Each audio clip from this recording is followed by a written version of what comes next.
Hello and welcome to Monday Melbourne Mindset. How are you?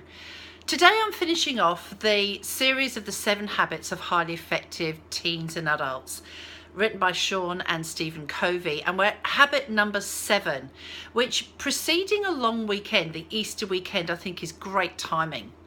So habit number 7 is sharpening your saw. So what does this mean? Well, if we look at the story, it's around 2 guys who are both given a job to cut down a tree. One picks up his trusty rusty saw, goes out and starts carving away at his tree, whereas the other guy takes his time, looks at his saw, asks himself, is it in the best possible condition? Decides it's not, gives a good old sharpen, oils it down and gets on with the job a couple of hours later.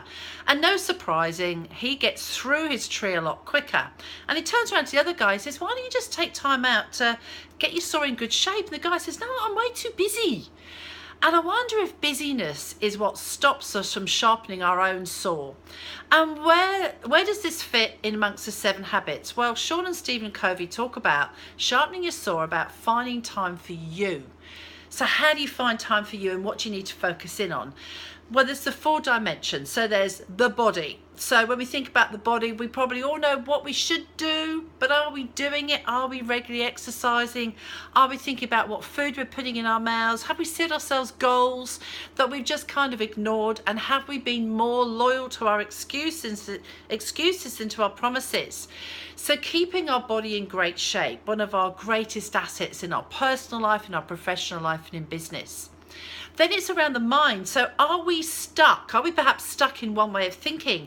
And if we were to read more, listen to podcasts, watch more videos, surround ourselves with a mastermind group, would we actually really start to see things from a new perspective? And when we see things from a new perspective, we create synergy. And synergy is all about, it's not my perspective or your perspective, it's about the new perspective and how we can then use that to leverage our thinking. Thirdly, it's around the heart and how do we connect with others? So are we making time for those we love? Are we finding time for ourselves? Are we getting all the love and attention that we need? And how can we create time around that? And then finally, soul. So it doesn't have to be religious, it can be a spiritual dimension. And it's all around just taking time out, pushing the pause button and stopping for a short period of time and really reflecting on life and asking ourselves some key questions. How can I better myself? How can I become more than I am? Not comparing yourself to anyone else but yourself.